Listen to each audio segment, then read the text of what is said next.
Welcome to my channel. This is Magic Storytime Audiobooks, where stories come alive. Don't forget to like, comment, and subscribe to join the adventure. Chapter 26. Well, when they was all gone, the king he asked Mary Jane how they was off for spare rooms, and she said she had one spare room which would do for Uncle William, and she'd give her own room to Uncle Harvey, which was a little bigger, and she would turn into the room with her sisters and sleep on a cot, and up garret was a little cubby with a pallet in it. The king said the cubby would do for his valley, meanin' me. So Mary Jane took us up, and she showed them their rooms, which was plain but nice. She said she'd have her frocks and a lot of other traps took out of her room if they was in Uncle Harvey's way, but he said they warn't. The frocks was hung along the wall, and before them was a curtain made out of calico that hung down to the floor. There was an old hair trunk in one corner, and a guitar box in another, and all sorts of little knick-knacks and gimcracks around, like girls brisking up a room with. The king said it was all the more homely and more pleasanter for these fixin's, and so don't disturb them. The Duke's room was pretty small, but plenty good enough, and so was my cubby. That night they had a big supper, and all them men and women was there, and I stood behind the king in the Duke's chairs and waited on them, and the niggers waited on the rest. Mary Jane, she sat at the head of the table, with Susan alongside of her, and said how bad the biscuits was, and how mean the preserves was, and how ornery and tough the fried chickens was, and all that kind of rot, the way women always do for to force out compliments, and the people all knowed everything was tip-top and said so. Said, "How do you get the biscuits to brown so nice?" And, "Where for the land's sake did you get these amazing pickles?" and all that kind of humbug talky-talk, just the way people always does at a supper, you know. And when it was all done, me and the harelip had supper in the kitchen off of the leavin's, whilst the others was helping the niggers clean up the things. The harelip, she got to pumping me about England, and blessed if I didn't think the ice was getting mighty thin sometimes. She says, "Did you ever see the king?" "Who, William IV? Well, I bet I have. He goes to our church." I knowed he was dead years ago, but I never let on. So when I says he goes to our church, she says, "What, regular?" "Yes, regular. His pew's right over opposite ourn, on the other side the pulpit." "I thought he lived in London." "Well, he does. Where would he live?" "But I thought you lived in Sheffield." I see I was up a stump. I had to let on to get choked with a chicken bone so as to get time to think how to get down again. Then I says, "I mean he goes to our church regular when he's in Sheffield. That's only in the summertime when he comes there to take the sea baths." "Why, how you talk! Sheffield ain't on the sea." "Well, who said it was?" "Why, you did." "I didn't nuther." "You did." "I didn't." "You did." "I never said nothing of the kind." "Well, what did you say then?" "Said he come to take the sea baths. That's what I said." "Well, then, how's he going to take the sea baths if it ain't on the sea?" "Look a here," I says, "did you ever see any Congress water?" "Yes." "Well, did you have to go to Congress to get it?" "Why, no." "Well, neither does William IV have to go to the sea to get a sea bath." "How does he get it, then?" "Gets it the way people down here gets Congress water, in barrels. There in the palace at Sheffield they've got furnaces, and he wants his water hot. They can't bile that amount of water away off there at the sea. They haven't got no conveniences for it." "Oh, I see now. You might have said that in the first place and saved time." When she said that, I see I was out of the woods again, and so I was comfortable and glad. Next she says, "Do you go to church too?" "Yes, regular." "Where do you sit?" "Why, in our pew." "Whose pew?" "Why, ourn, your Uncle Harvey's." "His'n? What does he want with a pew?" "Wants it to sit in." "What do you reckon he wanted with it?" "Why, I thought he'd be in the pulpit." "Rot him, I forgot he was a preacher. I see he was up a stump again. So I played another chicken bone and got another think. Then I says, Blame it, do you suppose there ain't but one preacher to a church? Why, what do they want with more? What? To preach before a king? I never did see such a girl as you. They don't have no less than 17. 17? My land! Why, I wouldn't set out such a string as that, not if I never got to glory. It must take 'em a week. Shucks, they don't all of 'em preach the same day, only one of 'em. Well, then, what does the rest of 'em do? Oh, nothing much. Loll around, pass the plate, and one thing or another, but mainly they don't do nothing. Well, then, what are they for? Why, they're for style. Don't you know nothing? Well, I don't want to know no such foolishness as that. How are servants treated in England? Do they treat 'em better'n we treat our niggers? No, a servant ain't nobody there. They treat 'em worse'n dogs. Don't they give 'em holidays the way we do? Christmas and New Year's week and 4th of July? Oh, just listen. A body could tell you hain't ever been to England by that. Why, Joanna, they never see a holiday from year's end to year's end.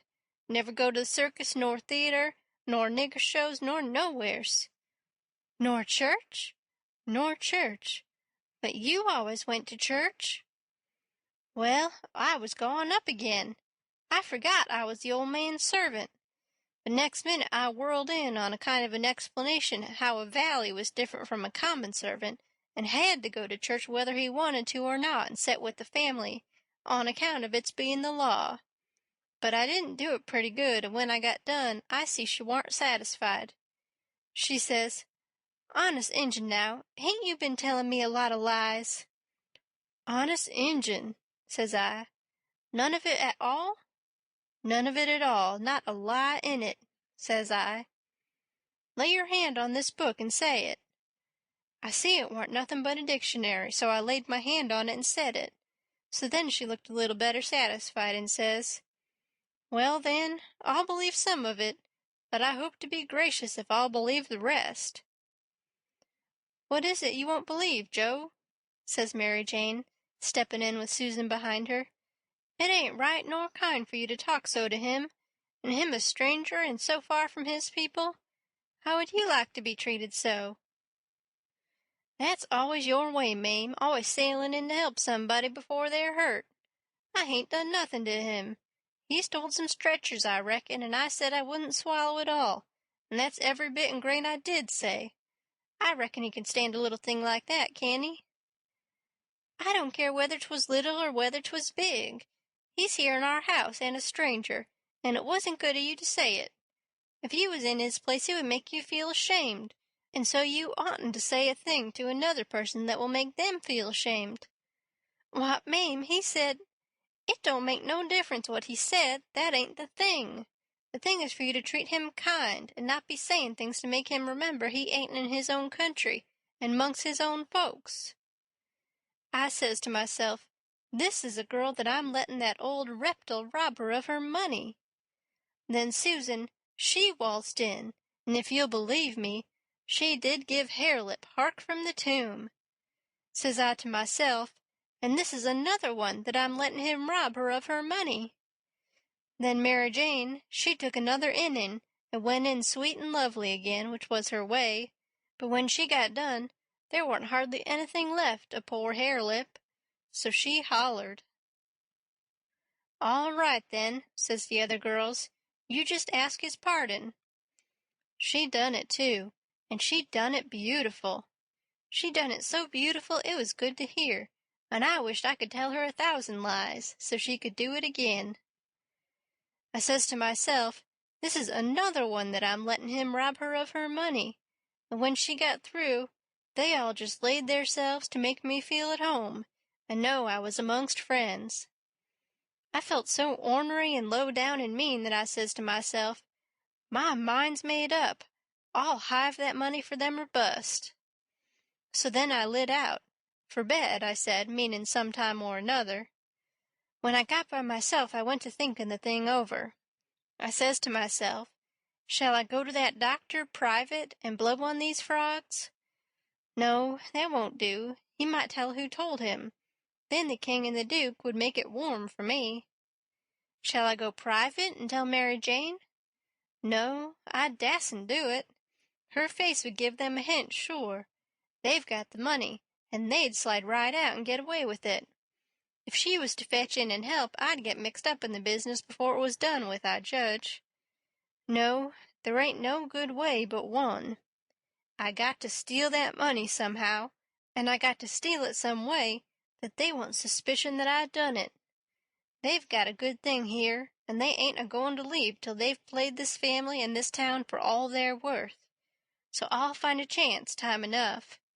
I'll steal it and hide it, and by, when I'm away down the river, I'll write a letter and tell Mary Jane where it's hid. But I better hive it tonight if I can, because the doctor maybe hasn't lit up as much as he lets on he has. He might scare them out of here yet. So, thinks I, I'll go and search them rooms. Upstairs the hall was dark, but I found the Duke's room and started to paw around it with my hands, but I recollected it wouldn't be much like the king to let anybody else take care of that money but his own self. So then I went to his room and begun to paw around there. But I see I couldn't do nothing without a candle, and I dasn't light one, of course. So I judged I've got to do the other thing, lay for them and eavesdrop. About that time I hears their footsteps comin', and was goin' to skip under the bed. I reached for it, but it wasn't where I thought it would be. But I touched the curtain that hid Mary Jane's frocks, so I jumped in behind that and snuggled in amongst the gowns, and stood there perfectly still. They come in and shut the door, and the first thing the Duke done was to get down and look under the bed. Then I was glad I hadn't found the bed when I wanted it. And yet, you know, it's kind of natural to hide under the bed when you are up to anything private. They sits down then, and the king says, "Well, what is it? And cut it middlin' short, because it's better for us to be down there a-whoopin' up the mornin' than up here giving them a chance to talk us over." Well, this is it, Capet. I ain't easy. I ain't comfortable. That doctor lays on my mind. I wanted to know your plans. I've got a notion, and I think it's a sound one. What is it, Duke? That we better glide out of this before 3 in the mornin', and clip it down the river with what we've got, specially seeing we got it so easy, given back to us, flung at our heads, as you may say, when of course we allowed to have to steal it back. I'm for knocking off and lighting out. That made me feel pretty bad. About an hour or two ago it would have been a little different, but now it made me feel bad and disappointed. The king rips out and says, "What? And that sell out the rest of the property? March off like a passel of fools and leave $8,000 or $9,000 worth of property laying around, just sufferin' to be scooped in? And all good saleable stuff, too?" The Duke, he grumbled, said the bag of gold was enough, and he didn't want to go no deeper. Didn't want to rob a lot of orphans of everything they had. "Why, how you talk," says the king. "We shan't rob them of nothing at all but just this money. The people that buys the property is the sufferers, because as soon as it's found out 'at we didn't own it, which won't be long after we've slid, the sale won't be valid, and it'll all go back to the estate. These your orphans'll get their house back again, and that's enough for them. They're young and spry, and can easy earn a livin'. They ain't a-goin' to suffer.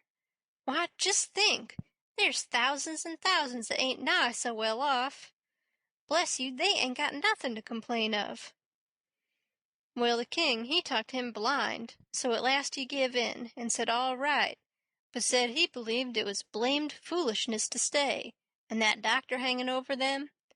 But the king says, "Cuss the doctor, what do we care for him? Ain't we got all the fools in town on our side? And ain't that a big enough majority in any town?" So they got ready to go downstairs again.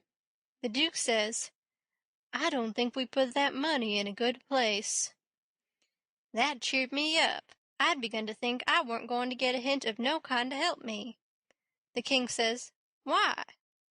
"Because Mary Jane'll be in mourning from this out, and first you know, the nigger that does up the rooms will get an order to box these duds up and put 'em away, And do you reckon a nigger can run across money and not borrow some of it?" "Your head's level again, Duke," says the king, and he comes a-fumbling under the curtain 2 or 3 foot from where I was. I stuck tight to the wall and kept mighty still, though quivery, and I wondered what them fellers would say if they catched me, and I tried to think what I'd better do if they did catch me. But the king, he got the bag before I could think more than about a half a thought, and he never suspicioned I was around. They took and shoved the bag through a rip in the straw tick that was under the feather bed, and crammed it in a foot or 2 amongst the straw, and said it was all right now, because a nigger only makes up the feather bed, and don't turn over the straw tick only 'bout twice a year, and so it warn't no danger of getting stole now. But I knowed better. I had it out of there before they was halfway downstairs. I groped along up to my cubby and hid it there till I could get a chance to do better. I judged I better hide it outside of the house somewheres, 'cause if they missed it they would give the house a good ransacking. I knowed that very well. Then I turned in, with my clothes all on, but I couldn't have gone to sleep if I'd wanted to, I was in such a sweat to get through with the business. By and by I heard the king and the duke come up, so I rolled off my pallet and laid with my chin at the top of my ladder and waited to see if anything was going to happen, but nothing did. So I held on till all the late sounds had quit and the early ones hadn't begun yet, and then I slipped down the ladder. Thank you so much for watching. If you enjoyed the story, don't forget to hit like and leave a comment. And of course, subscribe to Magic Storytime Audiobooks for more magical adventures.